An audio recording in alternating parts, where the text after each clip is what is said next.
네. 자, 이번 시간은 284페이지 세 번째 사원의 사원 등록과 부양가족 등록 해보도록 하겠습니다.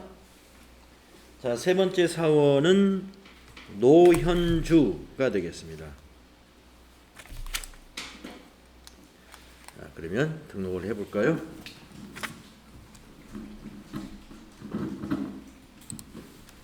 코드는 1003 노현주, 내국인이고 750-426-211111이고 입사는 2018년 0601이고 KR 엔터 주민 엔터 거주자 급여는 월급 350만원 산재보험 여 국민연금 보수월액은 310만원 건강보험료 경감여부 0 고용보험 적용여부 여 부 대표자 부 하시고 장기요양보험 적용여부 여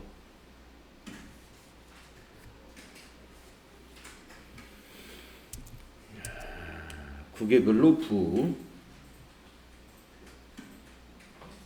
생산직도 부 주소 쓰시면 됩니다. 서울시 관악구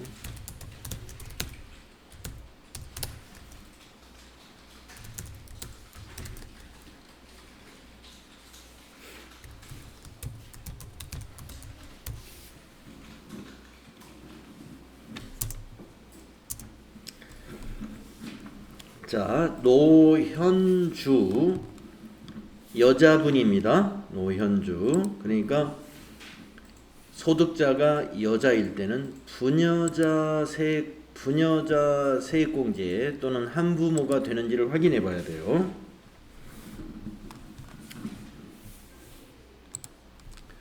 주민등록표를 이제 보겠습니다. 자, 노현주 씨는 세대주가 아니라는 걸 확인할 수 있습니다. 세대주가 노현주 씨의 남편이 세대주예요.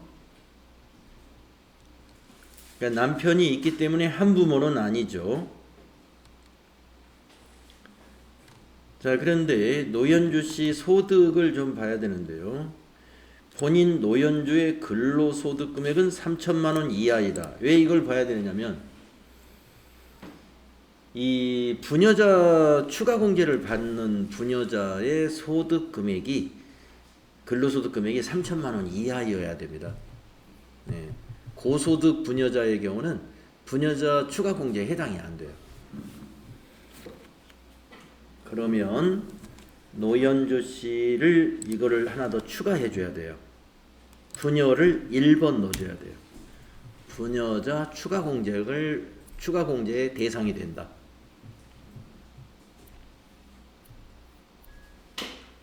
네, 장애 없었고요.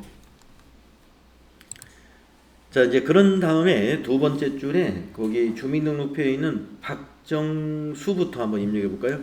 박정수는 배우자죠. 3번. 네, 박정수의 소득을 우리가 안 읽어봤나요? 박정수는 사업소득 관련 결손금 1,000만 원, 근로소득 금액 500만 원이 있다라고 했습니다. 결손금은 마이너스잖아요. 근로소득 금액하고 결손금 마이너스 1,000만 원하고 더하면 마이너스 500만 원이죠. 소득이 없는 사람으로 봐야 됩니다. 박정수는 마이너스 500이에요. 소득 금액이. 그래서 박정수는 입력을 하고요. 이거 나머지 다 읽어볼게요. 정아영이가 지금 동거로 되어 있는데요. 2월에 위탁받은 아동 현재 생계를 함께하고 있습니다. 그러면 2월 위탁아동으로 입력해 놓으면 되겠네요. 위탁아동. 그 다음에 동생 노병탁은 청각장애인입니다. 그런데 근로소득이 1,500만 원이 있어요. 그러면 총급여가 1,500이라는 얘기예요. 근로소득 1,500이면. 따라서 노병탁은 부로 해야 됩니다. 장애가 있지만 소득이 있는 소득자이기 때문에 기본공제에는 해당이 안 됩니다. 그래서 동생은 처남이죠. 그냥 소득자로 보면 친동생이에요. 세대주 입장에서 처남이고. 그래서 동생은 부로, 기본을 부로 입력한다. 체크해 주시고 이제 순서대로 입력을 하겠습니다. 자, 배우자, 노현주 씨의 배우자, 여기 성명 입력하겠어요. 박정수.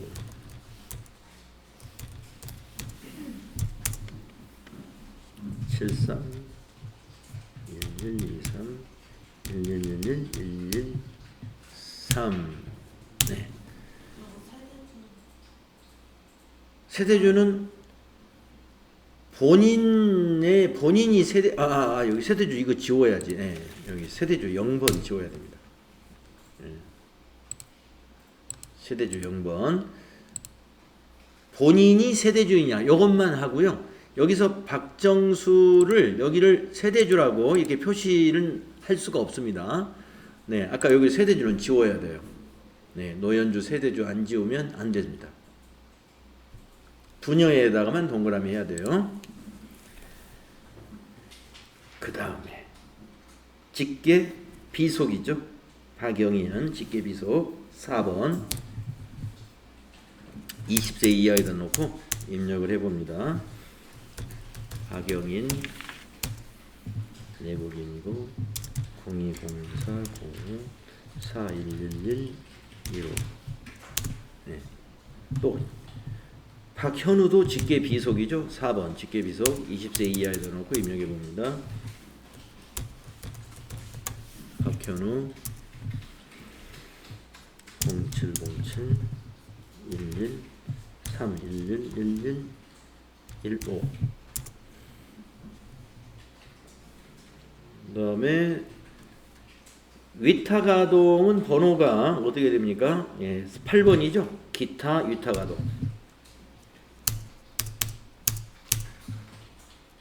정하영 18 0101 423 1455. 그 다음에 노병탁 형제 자매로 연말관계는 형제 자매 6번 하는데 부로 입력합니다. 0번 부.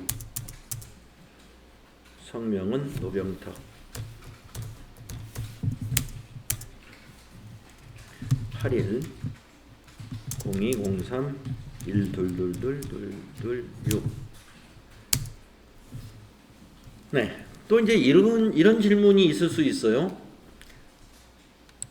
노병탁이 소득이 있기 때문에 기본공제 대상자가 안 된단 말입니다. 노병탁이 근로소득이 1,500이 있기 때문에 그래서 부로 했어요. 근데 갑자기 무슨 생각이 또 들었냐면은 노병탁이 청각장애인이라고 했단 말이에요. 그러면 여기 청각장애인 1번 해서 장애인 복지법 이게 해야 되는 거 아니냐 이렇게 질문하실 수가 있는데 이렇게 하면 안 돼요. 자, 우리가 장애라든가 70세 경로우대라든가 이런 추가 공제 부분은 말이죠. 기본 공제 대상자가 추가로 받는 것이에요. 그러니까 기본 공제의 대상이 아니다 그러면은 장애 코드나 이런 걸 넣을 필요가 없는 겁니다. 넣어서는 안 됩니다. 그래서 노병탁은 기본을 부로 했기 때문에 장애의 코드를 넣어서도 안 되고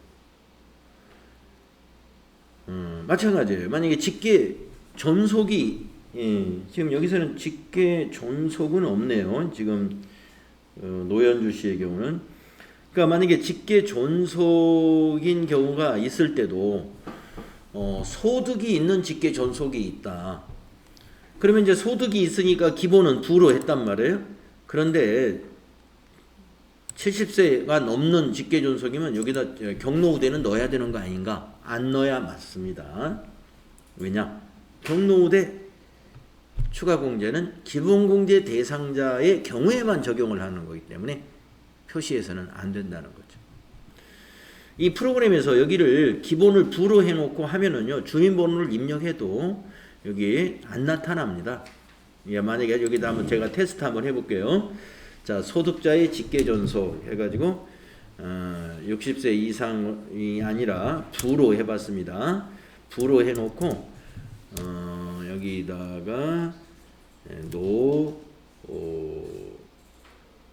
성수라고 하고 아버지가 35년생쯤 된다. 10월 23일이고 주민번호 1111111이다 라고 한번 해보겠습니다. 네, 주민번호가 지금 틀려서 빨갛게 표시가 됐습니다만은 35년생이면 지금 여기가 부가 아니라면은 여기 경로에 동그라미가 들어가야죠. 네, 안 들어가죠? 부니까.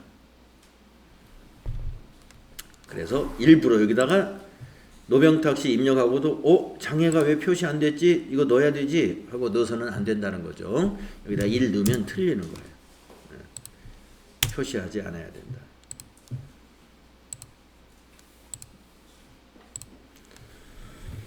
된다. 노현주씨 부양가족 제대로 했습니다. 이렇게 하시면 되고요.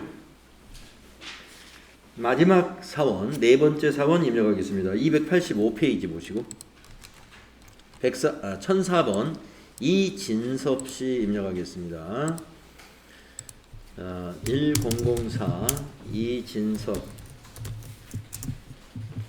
내국인이고요. 75 0321 111115다. 입사는 2022년 0601 올해 입사한 사람이죠. 엔터로 지나가고 급여 월급이고 임금이 240만원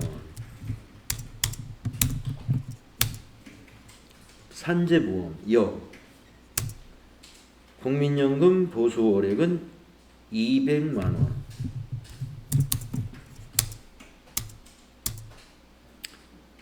경감 여부 0이고 고용보험 적용 여부 대표자 부 장기요양보험 적용 여부 경감률은 0 증번호 지나가시고 국외 근로 있습니까? 부네요. 국외 근로 없고 선원 부 생산직 여입니다. 이 사람은 생산직이에요. 1번 여 하시고 나서 그 생산직을 여로 하고 나서는 그 옆에 칸에 이 부분을 또 완성을 해줘야 되는데 연장근로 비과세에 해당되는 생산직이냐 아니냐 이겁니다. 자, 연장근로 비과세에 해당되는 생산직의 그 기준이 뭐였냐면요. 월정액이 210만원 이하이고 직전 연도 총 급여가 3천만원 이하인 생산직 근로자가 연장근로가 비과세 적용됩니다. 월정액이다 하는 것은 지금 여기에 있는 이 금액을 가지고 따지는 것이 아니고요. 나중에 급여자료 입력할 때 해당 월의 월정액을 말하는데 우리가 이제 수당 등록을 할 때 급여, 상여는 월정액이에요. 그 외에 매월 일정하게 지급하는 금액을 월정액이라고 합니다. 그럼 월정액 아닌 대표적인 게 뭐냐? 수당 같은 거예요. 이 연장근로 수당 같은 거예요. 연장근로 수당은 연장근로 1시간 하면 1시간에 해당되는 수당이 나오는 거고 연장근로를 5시간 하게 되면 5시간에 해당되는 수당이 나오는 겁니다. 이렇게 몇 시간을 근로했느냐에 따라서 비례하게끔 주는 것은 우리가 월정액이라고 안 해요. 그러니까 월정액이 아닌 것은 우리가 월정액이라는 급여 기준에서 제외되는 거예요. 자, 식대 보조금을 한번 볼까요? 식대 보조금. 식대 보조금이라는 것은 매월 10만 원씩 만약에 동일하게 준다. 예, 그러면 그건 월정액입니다. 아시겠죠? 그래서 월정액이냐 아니냐 하는 것은 우리가 이제 급여 자료 입력할 때 여러분이 우리가 정해 줄 거예요. 수당에서.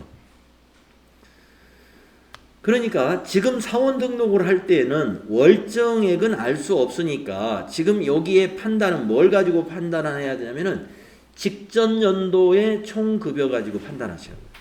그것만 보고 이걸 판단하면 돼요. 여냐 부냐 하는 것은. 그래서 이진섭 씨는 지금 직전 연도에 한번 한 장 넘겨볼까요?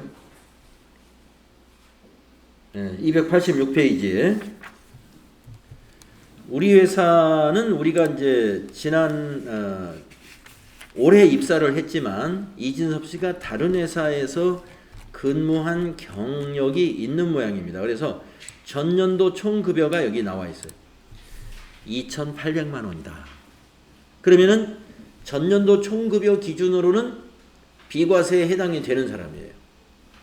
그래서 이걸 보고 이걸 기준으로 해서 이 부분은 결정을 해주는 겁니다. 그래서 연장근로 비과세를 1번 해줘가지고 여로 해줘야 돼요. 그리고 월정액은 나중에 급여자료에서 급여자료 입력할 때 프로그램이 스스로 판단합니다. 사원 등록할 때 연장근로 비과세 생산직이 여일 경우에 판단을 해주는데 생산직일 여로 해놓고 연장근로 비과세 판단은 무엇으로 한다? 직전 연도 총급여 기준으로 그냥 판단합니다. 그거 하나만 보고.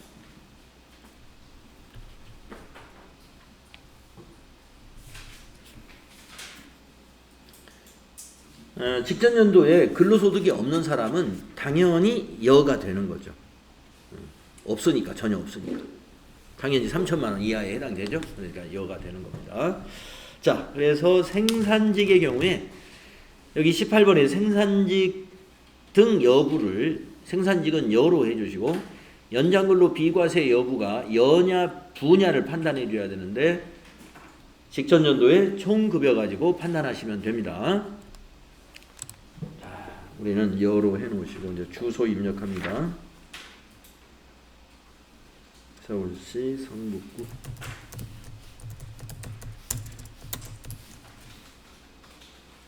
대사관로 11가구.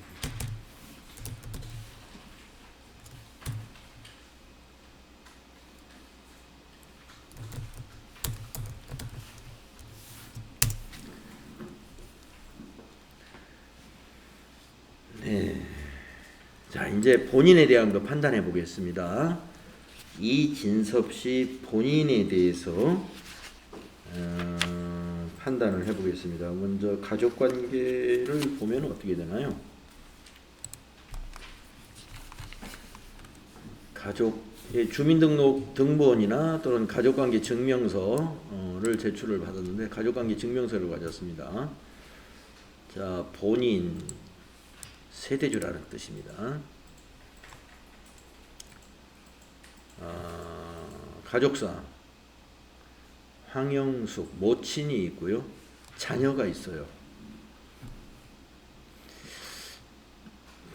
자녀가 지금 04년생이다. 2004년생이면 지금 20세가 아직 안 됐죠.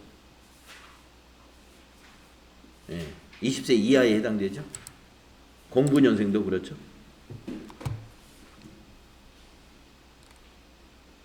장애인 증명서가 있는데 황영숙 모친이 장애인이네요. 모친은 장애인 제3호에 해당되는 장애인이에요. 제3호가 뭐냐면 중증 장애인입니다. 코드를 3번 넣어주시면 돼요. 그런데 모 황영숙에 대한 소득이 여기에 나왔는데 사적연금 소득이 1,000만 원이 있대요. 사적연금은 연간 1,200만 원까지는 소득이 없는 것으로 봅니다. 그래서 황영숙은 기본공제 대상자이고 장애인 코드 3번입니다. 배우자 이 얘기가 여기 나와요. 가족관계 증명서에는 없는데 배우자는 사망했습니다. 그런데 이 사망한 연도를 잘 보셔야 돼요. 21년도에 사망했어요. 그러면 지금 우리가 지금 연말정 사원 등록을 하는 것은 22년도 사원 등록하는 거잖아요. 소득세 계산할 때 22년도에 살아 있었느냐 살아 있지 않았느냐를 판단하는 거예요. 지난 회계년도에 사망한 사람은 여기에 입력해서는 안 돼요. 뭐 당연히 입력을 안 하겠죠. 왜냐하면 가족관계 증명서에 자료가 없잖아요. 자료가 없으니까 입력할 수 없습니다. 예. 그리고 자료가 혹시 있다 하더라도 지난 회계년도에 사망한 자는 여기 입력해서는 안 되는 거예요. 그래서 입력을 하지 않아야 되고, 다만 2022년도에 사망했다라고 하면은 입력해야 됩니다. 자, 그러면 어떻게 되느냐? 지금 이진섭 근로자 소득자는 배우자가 없는 부양이 필요한 자녀가 있어요. 이런 경우에 한부모 추가공제 대상이 되는 사람이에요. 그래서 여기를 좀 고쳐야 됩니다. 본인 세대주 해놓고 여기 한부모에다가도 1번 넣어가지고 동그라미를 만들어줘야 돼요. 세대주이면서 한부모. 자, 그러면 이제 본인은 정리가 다 됐고요. 가족관계 증명서에 있는 순서대로 한번 넣어보겠습니다. 두 번째 줄에 모친이니까 소득자의 직계 존속을 관계로 넣어줍니다. 1번. 모친은 그 기본공제 대상자가 되지요. 네, 그래서 60세 이상으로 놔두시고 장애에서 3번 넣어주세요. 장애에서 3번. 그리고 여기다 입력합니다. 황영숙 이름 입력하시고 주민번호 입력하면 70세 여부는 알아서 판단을 합니다. 44040321111110. 네. 장애는 자동으로 인식을 할 수가 없죠. 그래서 장애는 우리가 입력하면서 코드를 넣어줘야 되는 것이고, 70세 이상 그 경로 우대 추가 공제는 알아서 표시를 해주니까요. 그걸 이용하시면 됩니다. 다음에 자녀 입력하겠습니다. 직계 비속 4번이죠. 20세 이하에다 놓고 입력을 하면 됩니다. 이지영, 주민번호는 0410 01 4023 451. 또 4번 직계비속 20세 이하 해놓고 이민구 0907 01 3013 459 이렇게 하시면 돼요.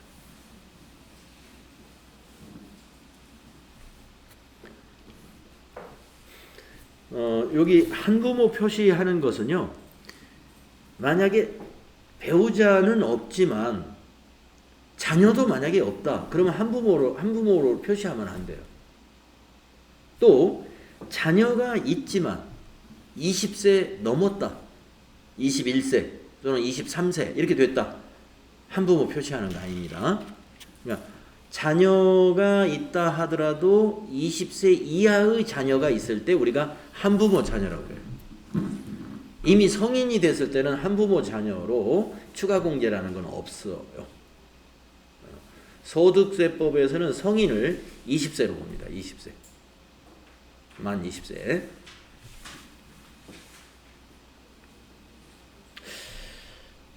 제가 우연히 무슨 어느 그 외국인들 나오는 TV 프로를 봤는데, 그러니까 패널로 나온 사람들이 외국인들이에요. 외국인이 한국에서 이렇게 직업 생활을 하고 있는 사람들. 근데 아프리카 어디가 그 고향인 사람인데 한국에서 이제 배우자를 만나가지고 결혼했어요. 결혼식 다 하고 나중에 자기 아버지한테 연락을 했대요. 제가 여기서 결혼했습니다 하고. 그래서 이제 너무 이상하죠. 한국 같으면 말이 안 되잖아요. 우리 자녀가 만약에 아프리카 가가지고 아프리카 며느리를 얻어가지고 아버지 저 결혼했습니다 하고 전화만 이렇게 딱 통보했다는 거예요. 근데 자기 나라에서는 아무 문제 없대요. 그렇게 해도 20세 이상이면 결혼 판단이나 이런 건 뭐 부모님 승인을 허락을 받을 필요가 없다네요. 그래서 저 결혼했습니다 하고 나중에 이 얘기하고 집에 인사하러 나중에 갔다 왔다고 그러더라고요. 문화가 그렇게 많이 다릅니다. 자, 이진섭 사원 등록 이렇게 하시면 돼요. 자, 장애인 증명서에서 볼 것은 누가 장애인이고 장애인 코드가 뭐냐, 1번이냐 2번이냐 3번이냐, 그것만 보시면 되겠어요. 자, 이렇게 해서 이제 사원 등록을 했으니까요. 여러분들 아마 네 사람 걸 해봤기 때문에 시험에서 나오는 것은 이 부분은 다 입력을 해놓고 부양가족을 추가로 입력해라, 이렇게 문제를 내고 있는 추세입니다. 아니면 부양가족을 입력을 다 해놓고 잘못됐으니까 수정해라, 이렇게 문제를 낸 적도 있어요. 그러면 이제 우리가 그 가족관계 증명서 또는 주민등록표, 그 다음에 소득관계를 설명한 자료를 보고 이거 어디가 잘못됐는지 고쳐주면 됩니다. 자, 이제 풀이가 쭉 나오죠. 289페이지까지 풀이가 나오는데 한 사람씩 한번 점검해 보세요. 우리가 입력한 게 혹시 실수한 게 있는지. 287페이지의 그 그림을 보시고 김현철 씨 요 그림하고 똑같은 거 한번 보세요. 밑에 숫자만 보면 압니다. 121. 김현철 세대주. 그 다음에 성동일 클릭한 다음에 288페이지 위에 있는 그림하고 똑같은 거 한번 보시면 돼요. 똑같네요. 그 다음에 노현주 클릭하신 다음에 288페이지 밑에 있는 그림을 대조해 보시면 돼요. 똑같죠? 그 다음에 이진섭 클릭하시고 289쪽에 있는 그림하고 똑같습니다. 다음은 이제 급여자료 입력을 한번 해보겠습니다. 원래 이제 급여자료라는 것은 한 달에 한 번씩 입력하는 거죠. 근데 우리는 한꺼번에 1월부터 12월 거를 다 입력을 하겠어요. 자, 급여자료 입력에 대해서 우리가 연습해야 될 거. 급여자료 입력은 상용 근로자의 각 월별 급여자료 및 상여금 입력 메뉴로 이는 급여대장과 원천징수 이행상황 신고서와 연말정산 근로소득 원천징수 영수증에 반영이 됩니다. 그래서 단 급여 입력 전에 뭐를 해야 되느냐, 수당과 공제사항을 먼저 등록을 해야 됩니다. 선행되어야 한다. 수당의 종류 회사마다 다 다르잖아요. 그러니까 프로그램이 우리 회사에 딱 맞게끔 수당이 딱 만들어져 있는 게 아니기 때문에 우리 회사에 맞도록 우리 회사의 급여 제도에 맞도록 수당과 또 공제사항 이런 것 등을 미리 등록을 해 두는 거죠. 시험은 이제 우리가 이제 여기 NC에서 평가 시험에서 보는 수당 등록 문제 냈습니다. 수당 등록, 수당 4가지인가를 제가 설명을 넣어 놓을 거예요. 그러면 거기서 그것이 비과세인지 과세인지 답을 쓰는 거예요. 그 수당을 딱 읽어보고 이건 비과세네? 그러면 옆에다 비과세? 이건 과세구나. 과세.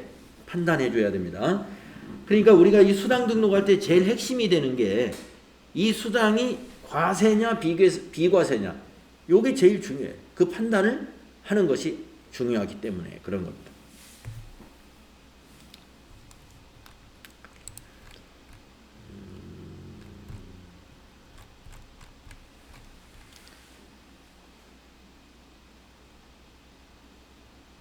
자, 수당 및 공제 등록의 방법 한번 보시겠습니다. 290페이지입니다. 자, 수당을 등록할 때 말이죠. 아까 말씀드린 대로 과세 여부를 판단하는 거. 과세 수당이면 거기 과세 표시해야 되고요. 비과세 수당이면 비과세 표시해 줘야 됩니다. 우리가 판단해야 돼요. 그 다음에 근로소득의 유형이라고 하는 게 있는데요. 과세 구분을 비과세로 선택했을 경우에 그 비과세 유형이라는 게 뭐냐면 비과세 코드와 같은 거예요.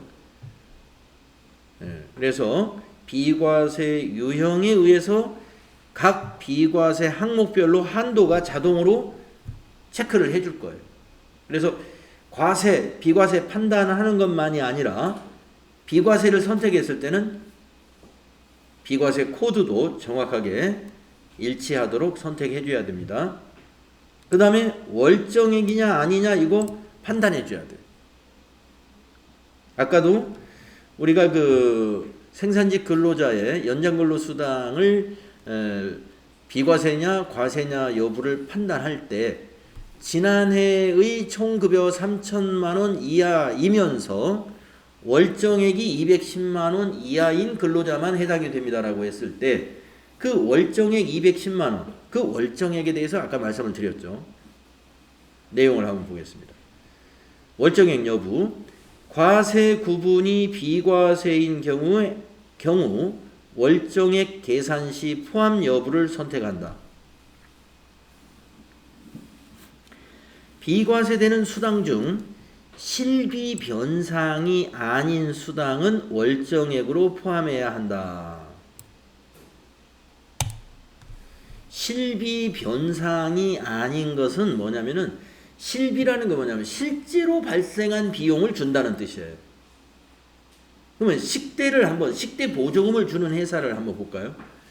식대 보조금을 만약에 실비로 준다고 한다면 근로자가 식사를 10번 했다. 그럼 10번 한 영수증 가져오면 10끼에 해당되는 식비를 주는 거고, 식사를 15번 했다 하고 15번 먹은 영수증을 가져오면 그 근로자에게는 15번에 해당되는 식비를 주는 것이 실비 변상이라고 하는 거예요.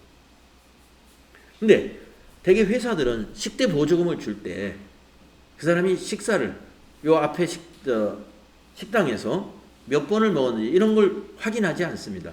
그냥 일률적으로 10만 원 다 주는 거예요. 아니면 20만 원 다 주는 겁니다.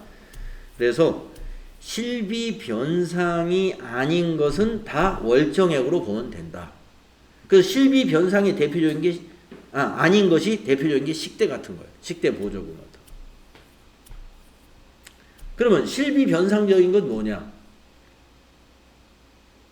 실비 변상적인 거는 일직수당, 숙직수당 이런 겁니다.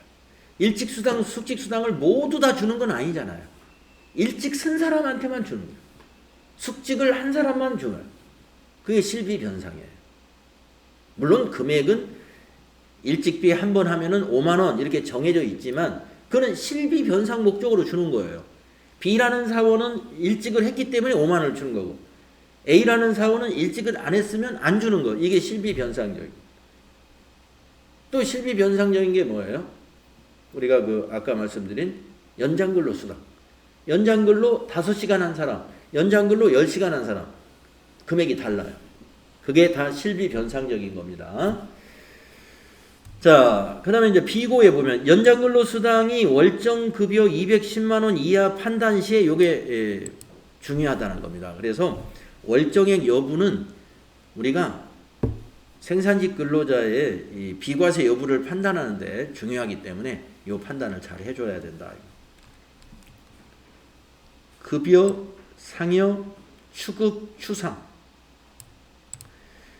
해당 수당이 급여이면 급여에다가 상여 지급 시 지급하는 거면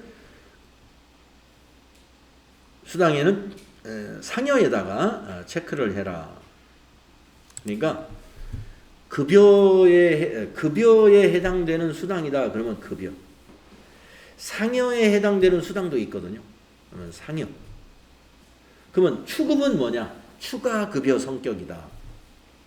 추상은 추가 상여에 해당된다. 이런 얘기입니다. 그 다음에 이제 공제 등록. 공제라는 것은 공제금을 말해요. 그래서 기본적으로 우리가 공제하는 거에는 근로소득세, 지방근로소득세, 그 다음에 국민연금, 건강보험료, 또 국민연금, 건강보험료, 그 두 가지인가요?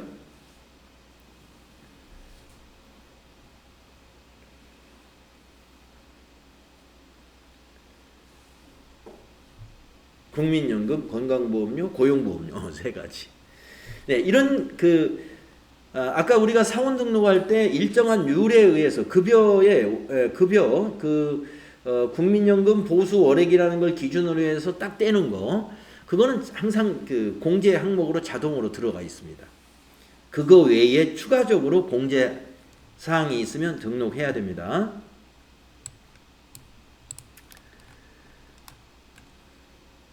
비과세 감면의 설정. 월이나 연도별로 적용할 비과세 항목을 설정한 후 구분에 따라 월 한도 및 연 한도 금액을 입력합니다. 설정된 한도액 범위를 기준으로 자동으로 비과세 과세 금액이 계산이 되는데, 이거는 이제 관련 법률이 바뀌면 이 비과세 한도라든가 이런 것을 거기서 수정해 주면 되는데요. 기본적으로 현재 법률로 다 세팅이 되어 있습니다. 사회보험료는 공제사항에 해당이 되죠. 이 4대 보험 계산은 공제사항에 자동으로 입력이 되어 있습니다.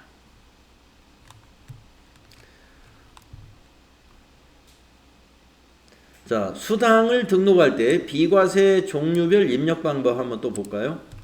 생산직 근로자의 연장 야간 근로 수당은 비과세 유형 코드가 1번 연장 근로라는 얘기고요. 연간 240만 원까지 비과세가 한도로 설정이 되어 있습니다. 생산직에 근로하면서 월정급여가 210만 원 이하의 경우에만 비과세가 적용됩니다. 직전년도 총급여 3천만 원 이하도 적용이 되는데, 이거는 사원 등록 때 이미 반영을 했어요. 자, 식대 비과세 코드는 2번 선택하면 된다는 거고요. 월 10만 원이 한도로 들어가 입력이 되어 있습니다. 식사를 제공받은 경우는 과세로 해야 됩니다. 식사를 제공받지 않았을 때 비과세예요. 자가운전 보조금은 코드가 3번 자가운전이라는 코드를 비과세 유형 선택해 주시고요. 한도가 월 20만 원까지 설정이 되어 있습니다.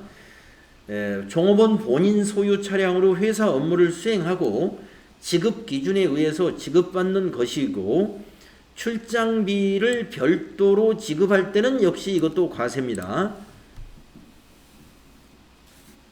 자가운전 보조금도 받으면서 출장비라고 다시 또 실비를 받고 있다. 그러면 출장비에 대해서는 과세를 안 해요. 실비 받은 거에 대해서는. 그러나 자가운전 보조금은 그때는 과세가 돼야 된다. 식대 보조비도 마찬가지예요. 식대 보조금도 식사를 제공하는 거에 대해서는 과세를 안 해요. 그러나 식사를 제공하면서 식대 보조금을 받았다. 거기에는 과세한다 이 말입니다. 그래서 식사를 제공받지 않은 식대 보조금이 10만 원까지 비과세고, 자가운전도 출장비 지급받지 않는 경우에 월 20만 원까지 자가운전 보조금이 비과세라는 얘기예요. 이 설명을 그러니까 잘 보셔야 돼요.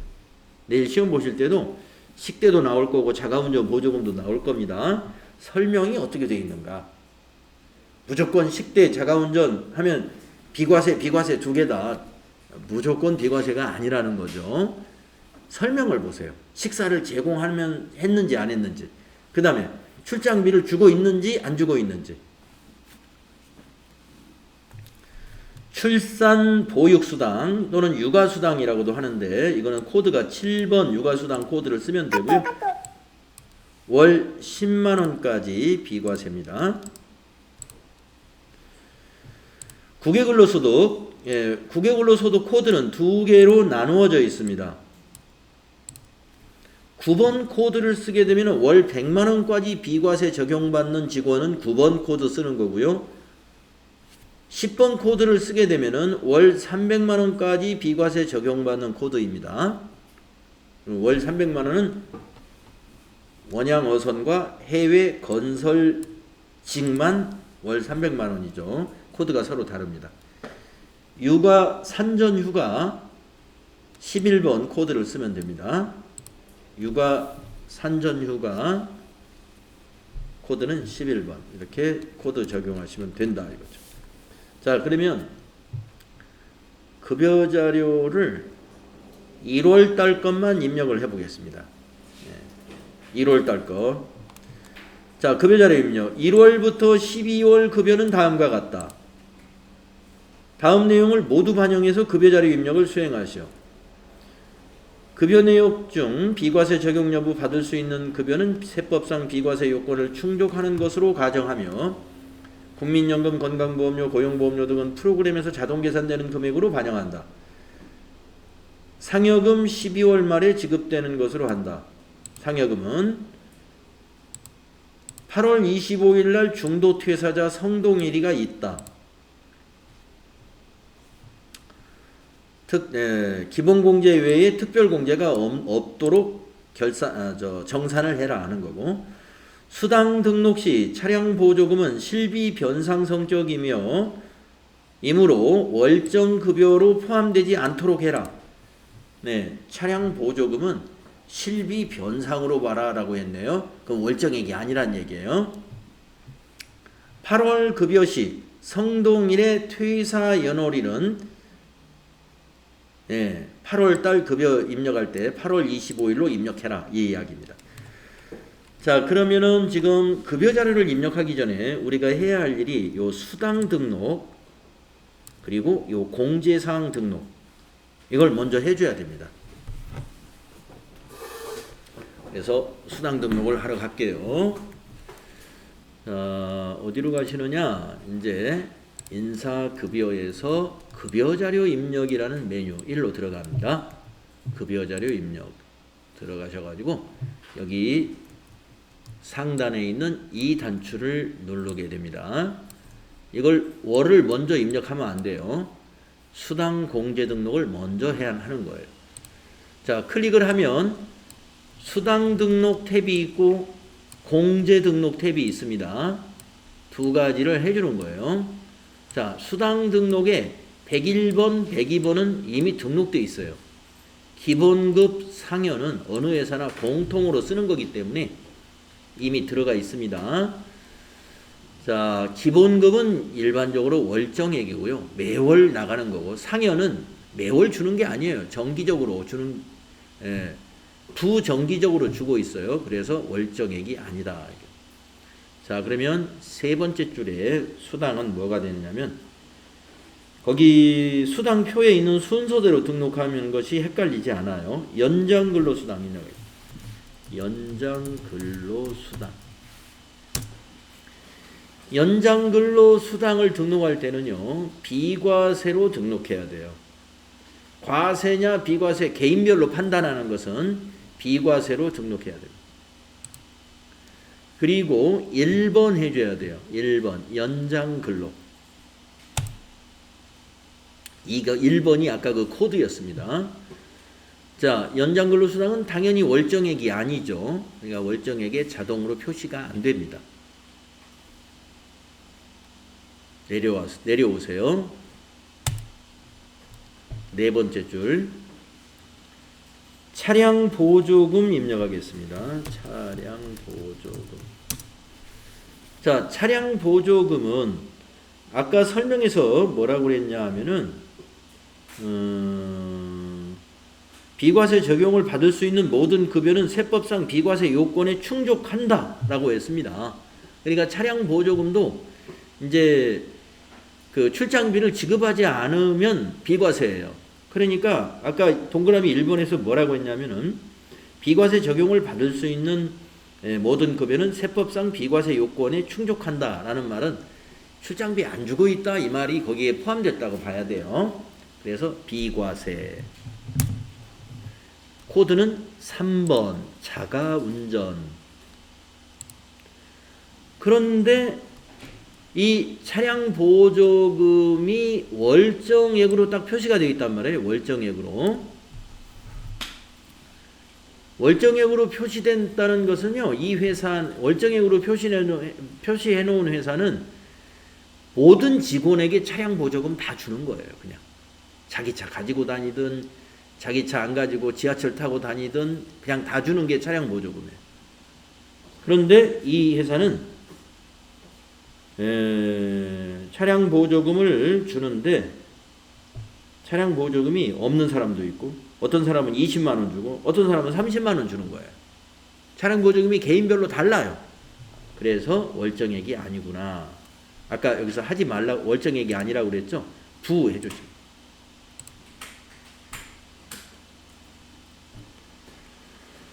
네, 부 해주시고 그 다음에 이제 식대 입력하시겠습니다. 식대 비과세. 식사를 준다는 말이 없었으니까 코드는 2번이에요. 2번 식대.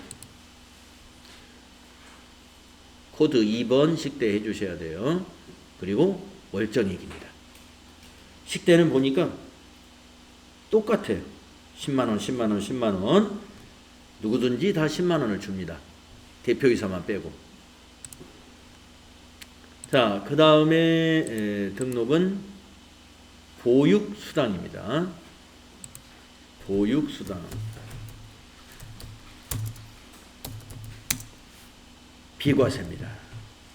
코드는 육아수당 7번을 쓰시면 돼요. 보육수당 7번. 네, 이거 월정액 그대로 두세요.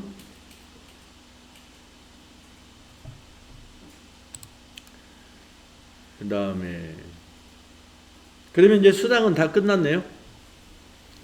다음은 공제등록 가겠습니다. 공제등록 탭에 클릭을 해보시면 국민연금, 건강보험, 고용보험, 장기요양보험료, 학자금, 상환액, 농특세 6줄은 입력되어 있으니까 그 밑에다가 상조회비 입력합니다.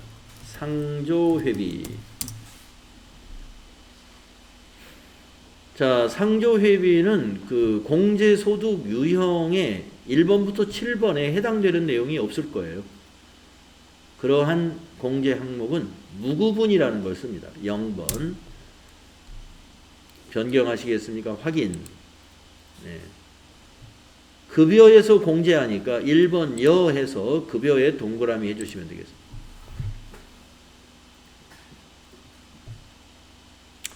자,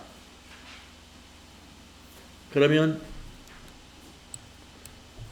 수당과 공제 등록 다 마쳤어요. 이제 확인해 줄까요? 그런 다음에 1월달 급여 하나만 입력하겠습니다. 자, 귀송 연월 1월이고요. 1월에는 상여가 없으니까 구분은 1번 급여만 선택하시고, 우리 회사 급여 지급일은 매월 25일 날입니다. 그래서 지급일을 2022년 0125라고 입력해 주세요. 이렇게 지급일을 정확히 입력하면 양식이 나타납니다. 우리가 4사람의 사원을 등록을 했지만 한 사람은 6월 달에 취업을 했기 때문에 3사람만 일단 1월 달에는 보이는 거죠. 김현철 씨부터 입력하겠습니다. 자, 김현철 씨 기본급 여기다가 450만. 연장근로 없고요. 가만있어. 직책수당을 우리가 입력 안 했네. 저런. 이거 어떡하지? 잘못했다. 자, 직책수당을 빼먹었어요. 자, 그러면 다시 이 월을 여기에 클릭하시고요. 네, 클릭하시고 수당 공제 등록에 가서 수당 등록에 직책수당을 요 사이에 끼워 넣어야 되는데 끼워 넣을 방법이 없네. 자, 좀 번거롭게 됐습니다만은 요 그냥 끝에다가 집어넣겠습니다. 네. 자, 밑에다가 직책수당 순서대로 해야 좋은데 어쩔 수 없이. 직책수당은요, 과세 수당이에요. 1번 과세. 그리고 급여. 급여 성격입니다. 급여라고 해주시고, 월정액이기 때문에 월정액에 그대로 두시면 됩니다. 자, 확인 눌러주시고요. 다시 1월 선택하시고, 구분은 1번 급여, 지급일은 2022년 1월 25일로 다시 입력합니다. 자, 김현철 씨 직책수당 저 끝에 있으니까 좀 헷갈리겠어요. 여기다 이 50만 원요. 그리고 이제 상조회비 입력하러 가야죠. 공제사항은 오른쪽에 있습니다. 2만 원 여기다 입력해 주세요. 자, 그 다음에 성동일 씨 입력하겠습니다. 성동일 선택하고 기본급 330만 원. 직책수당 저 밑에 있어요. 네, 밑으로 내려가서 30만 원. 차량보조금 여기다가 입력합니다. 30만 원. 식대 10만 원. 이렇게 하게 되면 그 다음에 상조회비 2만 원 입력해 주세요. 상조회비 만 원이네요. 이 사람은 만 원. 아까 김현철 씨는 2만 원이 맞죠? 2만 원이고 성동일 씨는 만 원. 자, 성동일 씨 거 좀 확인하겠습니다. 아까 김현철 씨는 비과세 되는 소득 금액이 하나도 없었어요. 500만 원이 모두가 다 과세였습니다. 그런데 성동일 씨를 보게 되면은 비과세가 30만 원입니다. 총 지급액은 400인데 그 중에 30만 원이 비과세, 과세가 370인데 어떻게 30이 나오느냐면 차량 보조금에서 20만 원, 식대에서 10만 원, 그래서 30만 원인 거예요. 차량 보조금의 비과세 한도가 20만 원이잖아요. 그래서 30만 원이 돼요. 여러분도 그렇게 나왔죠? 노현주 입력하겠습니다. 노현주 270만 원. 저 밑에 내려가서 직책수당 20만 원. 다시 올라가서 연장근로 20만 원. 차량 보조금 20만 원. 식대는 10만 원. 보육수당 10만 원. 그러면 노현주의 급여 총 지급액은 350입니다. 그리고 비과세가 40만 원인데 어디가 적용된 거냐? 연장 근로는 사무직이니까 비과세가 아니에요. 노연들은. 차량 보조금 20만 원이 비과세. 식대 보조금 10만 원이 비과세. 보육수당 10만 원이 비과세. 직책수당은 과세. 그래서 요렇게 3개 합쳐서 40만 원이 되는 거예요. 네. 자, 우리가 수당과 공제 등록 해보았고요. 그 다음에 1월달 급여자료 입력해 봤습니다. 나머지 12월까지는 다음 시간에 입력을 해 보겠습니다.